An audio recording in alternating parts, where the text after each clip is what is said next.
Hey guys, welcome to my legal classes. This is Ganesh Pujari, and in my previous presentation, I have discussed about three important conventions as far as law of sea is concerned. Among the three conventions, the third convention, that is UNCLOS 3, which happened in the year 1982, is one of the most important convention, and there we have got definition for many of the parts of the sea. This is a series of video wherein in this video I am going to explain four important parts of the sea, that is the internal water, territorial water, archipelagic water and contiguous zone. When I say this is series of video, I will be covering the exclusive economic zone, continental shelf and other stuff in my future videos, maybe in one video or multiple other videos. Why to waste time? Let's get into the first slide. Let's start the discussion by understanding the term internal waters. See the image there. I have given two images. In the first image, if you see, there is a curvy part and then I have blocked it with a red mark. Whatever water is inside that red mark, that is your internal water. That space is completely belongs to your state.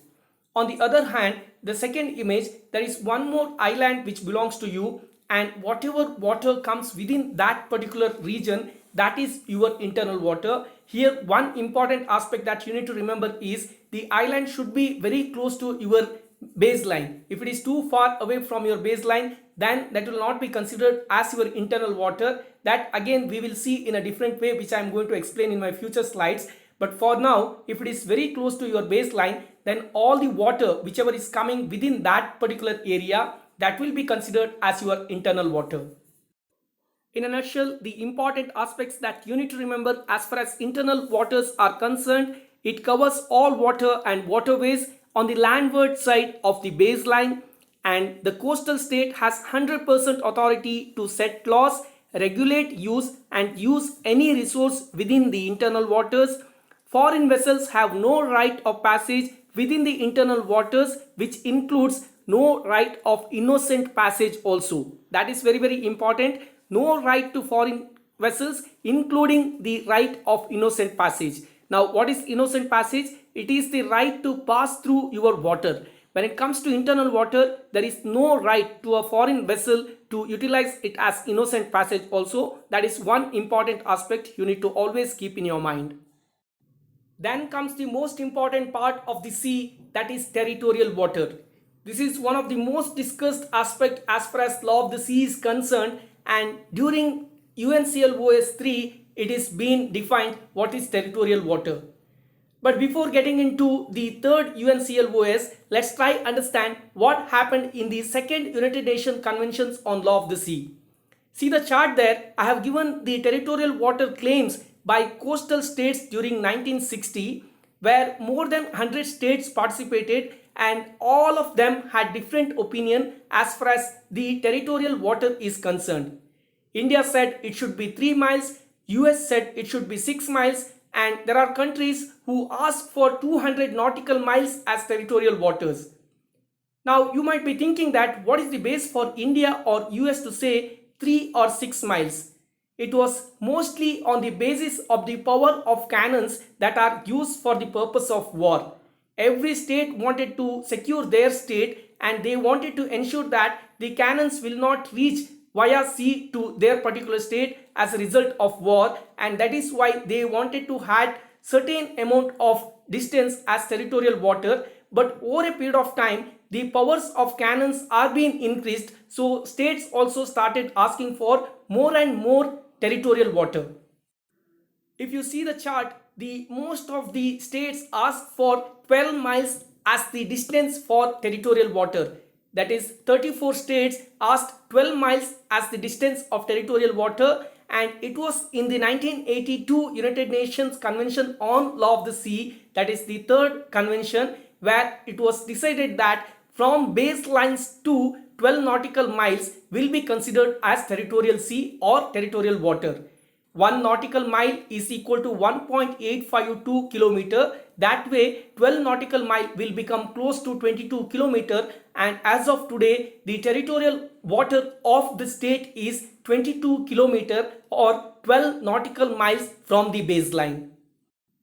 Article 2 of UNCLOS 3 1982 says state exercises sovereignty not only on over territorial waters but also over airspace above it. That means this article gives power on territorial water as well as the space above the territorial sea. That is one important aspect you need to observe. And what are the powers to the coastal states when it comes to territorial sea?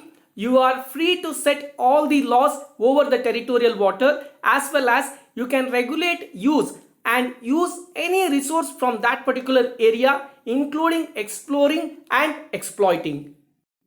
As far as the rights of the other states are concerned, there is only one right available, that is the innocent passage. Now you might be thinking that what is innocent passage? Innocent passage is defined by the convention as passing through water in an expeditious and continuous manner which is not prejudicial to the peace, good order or the security of the coastal state. So basically innocent passage means you have to pass through that area.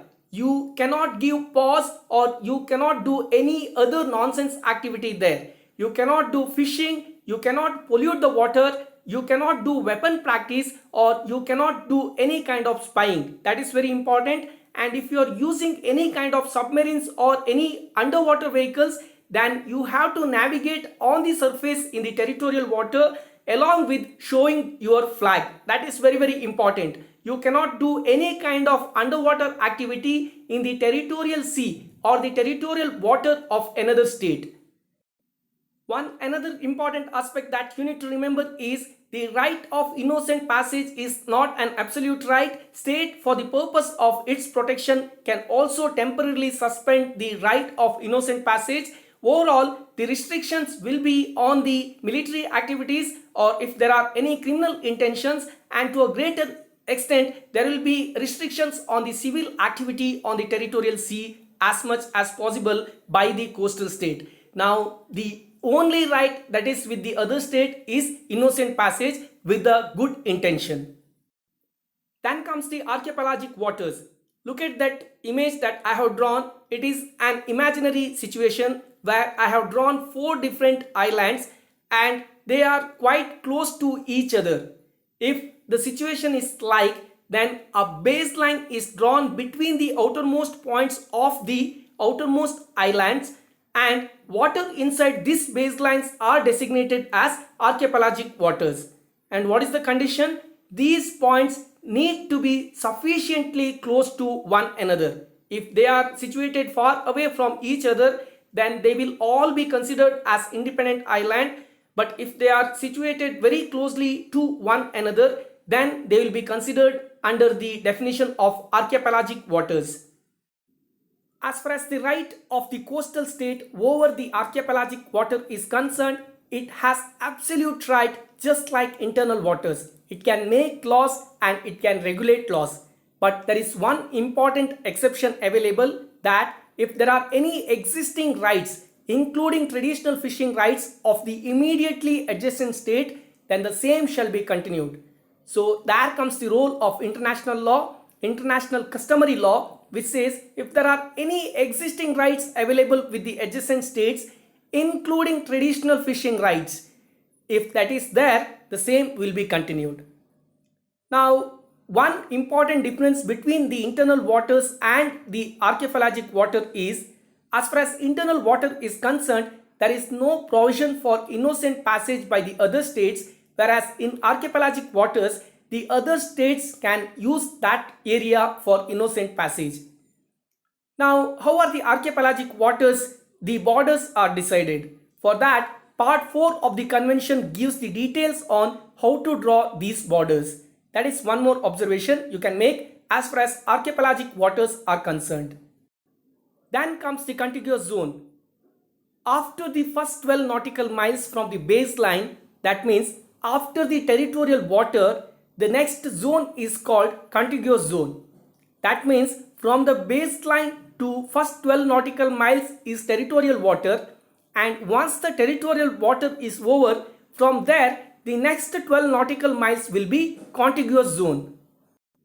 According to Article 53 of the United Nations Convention on the Law of the Sea 1982, in a zone contiguous to its territorial sea, the coastal state may exercise the control necessary to prevent infringement of its customs, fiscal, immigration, or sanitary regulation within its territory or territorial sea, and punish infringement of the above regulations committed within its territory or territorial sea.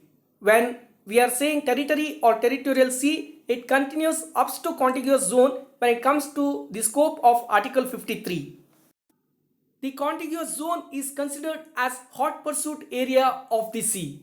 The reason being, here the coastal state has little bit control over the criminal activity, but the other activities, the other states are also trying to enjoy, including the passage and customs and many other stuff, and the states have different rule when it comes to the rules pertaining to contiguous zone, and there will be always dispute when it comes to the contiguous zone or the exclusive economic zone, which will be my next class, where I am going to cover the exclusive economic zone and other stuff. I hope before getting into this presentation, you have already seen my single presentation on the dictionary of law of sea, where I have explained all the parts of the sea. If you have seen that, I think that will be very easy for you to understand this particular presentation.